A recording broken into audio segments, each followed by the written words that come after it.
E aí, fantasmas! Sejam muito bem-vindos ao Ligengar e hoje vamos falar do primeiro jogo que a gente zerou juntos ao vivo. Tô falando do Nexomon Extinction. Como já deu pra ver no título desse vídeo, ele vem com essa proposta de ser mais uma das cópias de Pokémon. Só que acredita em mim, Nexomon Extinction vai muito além disso. Vocês sabem que eu não costumo fazer muita review aqui no canal de praticamente nada, nem mesmo dos jogos de Pokémon. Então essa aqui não é exatamente uma review de Nexomon, mas eu quero sim dar uma analisada nesse jogo, principalmente pensando no que Pokémon poderia ter se tornado. Eu já vou explicar tudo isso pra vocês, mas antes eu convido todo mundo a assistir as minhas lives no meu canal de live. Basta digitar no seu navegador ligengar.live. Então já deixa um like nesse vídeo, se inscreve no canal, compartilha com os amigos e chega de enrolação. Bora começar. Humans and Nexomon.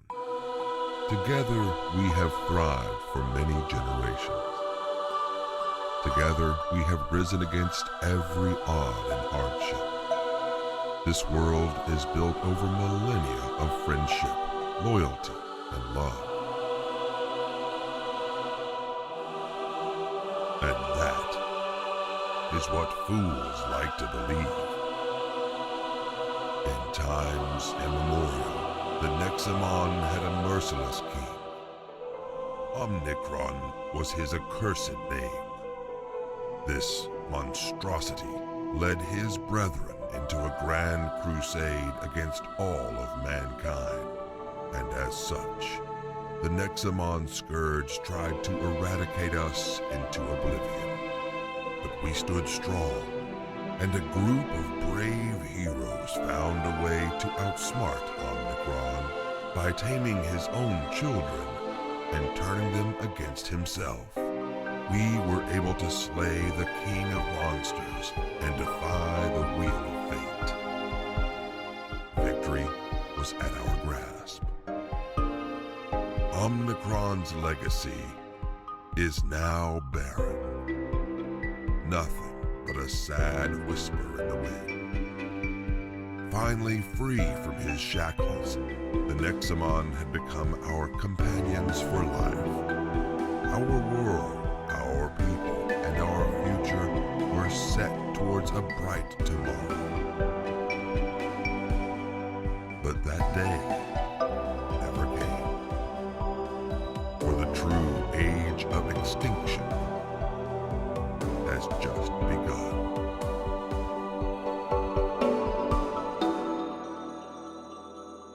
Sem dúvidas, o ponto mais forte de Nexomon é a sua história. Uma história bem profunda e elaborada, diferente do último Pokémon, Sword and Shield, que na minha opinião tem uma história muito rasa em relação a Galar. Tudo bem que começa com alguns pequenos clichês, nós somos um órfão que vai começar sua jornada pelo mundo dos Nexomon, mas meio que os clichês param aí. A gente, por exemplo, descobre que o mundo Nexomon é repleto de guerras entre os Nexomon. Eles estão brigando para ver quem vai se tornar o rei de todos esses monstros. E claro, essa guerra incrível entre eles acaba afetando a humanidade. Então, basicamente, a gente embarca nessa jornada de se tornar um tamer e de tentar descobrir como viver em paz com os Nexomon. A gente acaba entrando numa guilda e vai ganhando aos poucos respeito e subindo de grau nessa guilda. Logo no início, a gente recebe então um ovo misterioso do qual sairia o Tirano da Luz. Esse seria o tirano responsável por acalmar ou derrotar todos os outros tiranos. E basicamente os tiranos são os mais poderosos Nexomon. Alguns deles se juntaram com seres humanos para tentar conquistar esse trono do Rei dos Monstros. Só que ao mesmo tempo existe uma outra história sobre o Omnicron, o original Rei dos Monstros, que foi derrotado, se eu não me engano, no primeiro jogo da franquia. E aí tem todo um rolo sobre os filhos dele que possuem vários poderes que são nos dados para chocar justamente esse ovo do Tirano da Luz. E também toda uma crença de que o verdadeiro novo rei tem que ser um herdeiro do Omnicron que tenha todo esse poder e capacidade para governar os Nexomon. E ao longo dessa jornada a história claramente vai se desenvolvendo. Em alguns momentos a gente é colocado como o vilão de toda a história. É bem interessante como o jogo trabalha essa dualidade entre o bem e o mal. Há uma linha muito tênue que divide essas duas perspectivas. Além, é claro, de uma grande riqueza de personagem que eu nem preciso dizer que eu acho que Pokémon tem faltado em fazer. Ainda que os últimos Gym Leaders da região de Galar sejam bastante interessantes, pelo menos em designs, eles não têm uma personalidade tão bem construída como os vários personagens de Nexomon Extinction. E aqui é impossível não não falar do nosso companheiro, o Coco, que é um gatinho que vive quebrando a quarta barreira. Se você não sabe o que é isso, é basicamente quando você tá vendo um filme, uma série ou jogando um jogo, e ele basicamente se direciona a você, telespectador ou consumidor, falando quase que diretamente com você mesmo. E é exatamente isso que o Coco faz por diversas vezes. Ele faz questão de lembrar que a gente tá sim dentro de um jogo. Por exemplo, logo no início do jogo a gente é mandado sozinho por uma floresta, e aí ele fala: nossa, o que pode acontecer de errado com um novato entrando numa floresta sozinho? Você tá mandando um bando de crianças para as florestas até meia-noite, a cara do bicho. Nada pode acontecer nessa floresta. Ok, você claramente nunca jogou um RPG antes. É exatamente isso. Coisas que Pokémon vive fazendo, só que ignora o fato disso não fazer nenhum sentido. Afinal de contas, porque eu, um treinador novato de, sei lá, 10 anos, vou salvar o mundo? Tudo bem, Nexomon você também é um novato que tem o objetivo de salvar o mundo, mas pelo menos a gente tem esse contrabalanço do Coco apontando essas coisas que não fazem muito sentido, tá ligado? Fora que isso torna os diálogos do jogo muito mais divertidos de novo, principalmente os do Coco. Ele adora quebrar a quarta parede pra fazer piada com você ou pra fazer piada com os outros personagens. Ele não leva basicamente ninguém a sério e ele ainda tem uma pequena personalidade rabugenta, o que deixa tudo ainda mais divertido. E essa ferramenta também mostra preocupação com o público. Por várias vezes conversa com o público e no final do jogo ele demonstra um agradecimento.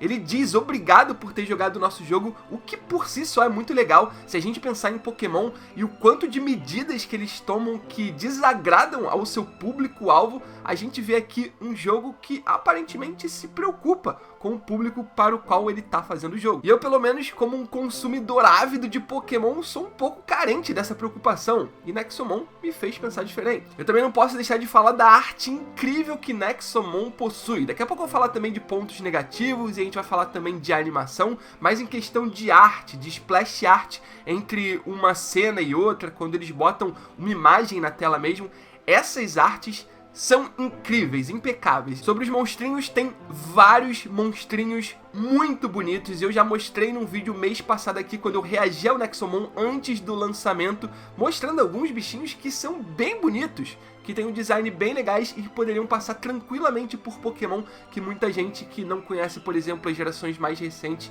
iria confundir tranquilamente, beleza? Claro que o outro lado disso são os monstrinhos muito bizarros, mas nem Pokémon tá livre disso. Tem vários Pokémon que são odiados pela comunidade e eu acho que é normal a gente ter alguns monstrinhos em Nexomon que também não fazem muito sentido e são bem feinhos em relação ao design. Outro ponto muito positivo é a dificuldade do jogo. Se você é daqueles que reclama que Pokémon é muito fácil, você precisa fazer Nuzlocke, Randomizer para dar algum tipo de dificuldade ao jogo, não tema, seus problemas acabaram porque Nexomon tem uma dificuldade bastante razoável, eu diria. O sistema de batalha é quase o mesmo de Pokémon em turnos, só que aqui a gente tem o lance da estamina, que a gente já viu mais cedo nesse ano no Tenten. Aqui a estamina vai sendo consumida dependendo do golpe que você usa, e quando chega a zero você passa um turno sem atacar, e aí você recupera 10 pontos de estamina, beleza?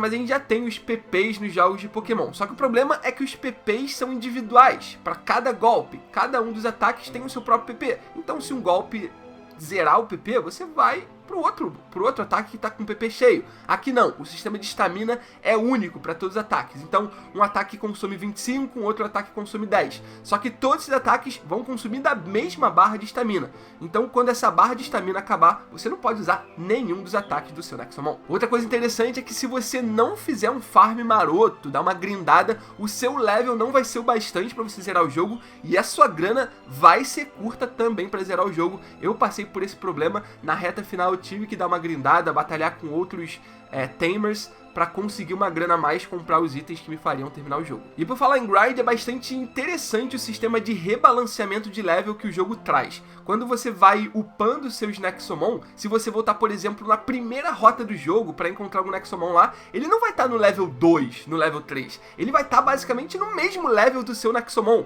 ou pelo menos ali uma média entre os levels do seu Nexomon, o que primeiro é muito legal para você grindar, torna o jogo também mais difícil, porque você só não vai lá e derrotar um monte de Nexomon Nexomon, as batalhas serão complicadas. E terceiro, permite uma maior rotação no seu time. Por exemplo, você pegou 6 Nexomon e aí você acabou grindando só 3. Então você vai chegar num ponto em que um dos seus Nexomon vai estar no level 50 e o outro vai estar no level 30, 40. Só que os Nexomon selvagens que você vai encontrar já vai estar quase no level 50. Então não vale a pena você grindar aquele Nexomon do level 40 para chegar no level 50, sendo que você pode capturar um novo Nexomon que já está no level 50. E aí você vai rotacionando sua equipe por diversas vezes ao longo do jogo, o que pra mim é bastante interessante, diferente de Pokémon, que geralmente você pega 6 Pokémon e aquele vai ser o seu time até o final da jornada. Aí, Gengar, então, do jeito que você tá falando, esse jogo aí é perfeito, né? Não, é claro que não é perfeito, é um jogo indie, independente, e apesar de jogos indies não serem sinônimos de verba baixa, eu acho que a gente precisa colocar isso em uma certa perspectiva. Pokémon é um AAA, então tem muita grana envolvida. Eu não sei quanto de grana foi investido em Nexomon, se fosse pra eu chutar eu acho que não foi tanto assim, então claramente ele tem ainda uma cara de jogo mobile, a animação dele lembra uns pequenos GIFs de internet, ainda que a animação dos Pokémon até hoje não seja das melhores, elas também são meio que GIFs, o Pokémon fica só repetindo o mesmo movimento, mas aqui em Nexomon a coisa é um pouco mais pobre. Ainda assim, apesar da animação não ser a melhor coisa do mundo, você não tem uma cutscene mega animada, você basicamente usa os personagens ali para fazer a animação, muitas vezes você usa um zoom que vai distorcendo a qualidade do jogo ou dos personagens. Apesar de tudo isso, você tem, por exemplo, cenários muito bem coloridos, a arte do jogo é impecável, como eu já disse anteriormente, então há um leve balanceamento. Se por um lado a animação não é tão boa, por outro, visualmente o jogo já te agrada assim que você bate o olho, beleza? Eu acho que o principal ponto negativo é que o jogo foi lançado com muitos bugs, mas muitos bugs mesmo. O tipo de bug quando você joga um jogo no console e você não tá esperando, tá ligado? É um tipo de bug que se você estivesse jogando no celular você esperaria ou acontece mesmo. Agora quando você tá jogando no seu console, o jogo, por exemplo, fechado nada, é muito raro isso acontecer. Eu não me lembro a última vez que isso aconteceu, talvez no PlayStation 2, tá ligado? Você tá jogando no Nintendo Switch e o jogo vai e fecha.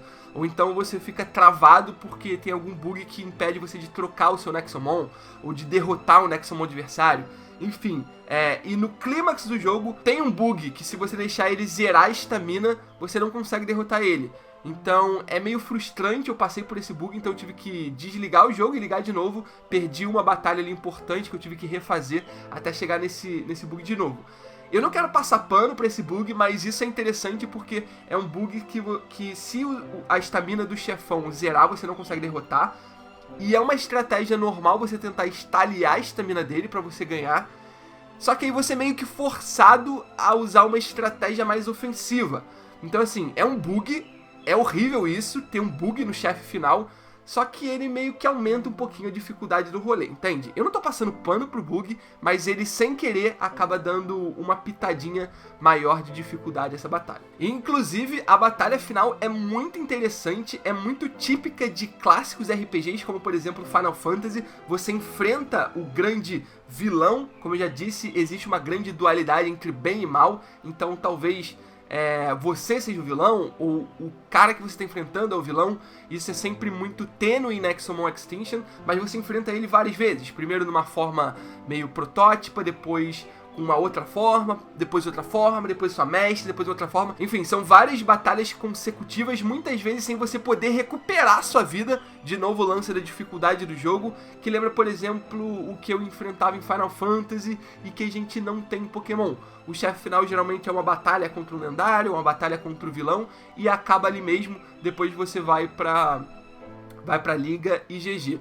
Coisa que, por exemplo, o Sun e Moon não fez. A gente tinha aquelas diferentes batalhas contra a Lusamine, e a gente tinha aquela forma da Lusamine do Ultra Espaço, que parecia uma Nihilego, coisa que eu acho que Sun e Moon fez muito bem. Sun e Moon são um dos meus jogos favoritos recentes da franquia, tem uma história bem legal. Enfim, pra encerrar esse extenso vídeo, realmente é muita coisa pra falar com vocês sobre Nexomon. Eu queria falar sobre algumas coisas que esse jogo desmistificou sobre Pokémon. Muita gente acha que Pokémon tá sempre na mesma receita de bolo, que pra Pokémon ser grande ou legal de novo precisa se tornar MMO, precisa ser mundo aberto, precisa mudar o sistema de batalha, e Nexomon não faz nada disso. Nexomon é um jogo simples e bom. Muito bom. mesmo não fazendo essas coisas que, por exemplo, as pessoas acham que Pokémon deveria fazer. Então, por exemplo, MMORPG, Nexomon sequer tem um sistema online, por enquanto. Você não pode jogar com os amigos, é só você jogando sozinho, e é isso. Mesmo assim, é um jogo bastante divertido. O lance do mundo aberto. Nexomon não é um grande mundo aberto, sandbox, mas ele não te limita. Então, se você não quiser fazer o objetivo principal agora, você pode fazer outras coisas, tem side quest, então não é um jogo que te limita, diferente de Pokémon que é muito linear, você tem que ir seguindo a história, no máximo você vai só mudar ali pra grindar uma coisa, ou fazer raid em Sword and Shield, tá ligado? Mas o objetivo é sempre linear, você vai sempre seguindo a história. Em Nexomon, por exemplo, tem side quests bem legais que te ajudam a farmar itens bons, ou então você pode explorar novos lugares que o jogo não te levaria necessariamente naquele momento, só que ele te dá essa liberdade para fazer o que você quiser. Enfim, a minha conclusão é que Nexomon Extinction, ainda que tenha muitos bugs, ainda que tenha cara de jogo mobile, é um jogo melhor que Pokémon Sword and Shield. Por mais que dou o meu coração falar isso, Nexomon Extinction, um jogo indie provavelmente com uma verba baixa, conseguiu superar Pokémon Sword and Shield, um jogo de uma franquia de uma empresa multimilionária, com tranquilidade. A história é muito melhor do que Pokémon Sword and Shield, a dificuldade é maior e os personagens são mais carismáticos. Podem acreditar, se você der uma chance, eu acho que você vai perceber isso. Mas enfim, muito fã de Pokémon ainda tem um grande preconceito com esse estilo de jogo, então provavelmente você que está assistindo aí, ou muitos de vocês que estão assistindo, nem vão dar uma chance para Nexomon. Infelizmente, esse jogo pode acabar sendo esquecido, mesmo se tratando de um grande e de um excelente jogo. Beleza? E é no estilo de Pokémon, então certamente se você gosta de Pokémon, você vai gostar das mecânicas ali, a menos que você tenha, como eu já disse, esse preconceito. Ok? Deixe seu like, se inscreve no canal, compartilha o vídeo com os amigos. E é isso. Muito obrigado por tudo, fantasmas! Pela força sempre. E até a próxima.